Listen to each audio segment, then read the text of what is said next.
Babies can still sleep when they're sick. Let's talk about it. This question asked a lot when I'm starting to work with families and their babies are improving and they're falling asleep and they're learning to sleep through the night and take their naps and they're like, okay, this is great. What do we do when they're sick?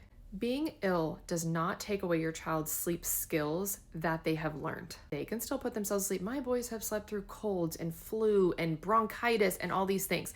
It doesn't mean that their sleep isn't disrupted, right? Even when we are sick or we're snotty or we're congested or we're coughing or we're sneezing, of course those things can wake us up, but we still have the ability to put ourselves back to sleep. So I always tell families, what we're going to do is we're just going to like loosen up the process, right? Normally if they woke up, we'd give them a little bit of time, see if they're going to go back to sleep. You can enter the room. You need to change their jammies. You need to check their temperature. You need to suck some snot out of their nose, whatever the case may be. We are going to tend to our children always as needed, but we are not going to assume that they just can't sleep now because they have a cold. Now, the other end of this is like, let's look at the extreme side, right? Let's say you ended up in the hospital with your little one and they were sleeping on your chest.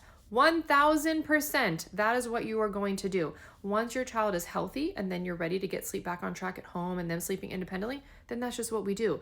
We never have to make it this big stressful thing that you can't be tending to your child while they're ill, but we just don't want to assume that they can't do it just because they're sick. When babies normally get nice, good rest, they've got their skills and all these things, and then they get sick, yes, we can see some disruption, but they also can move through that illness much faster when their body can get healthy rest. I hope this helps. Love you, bye.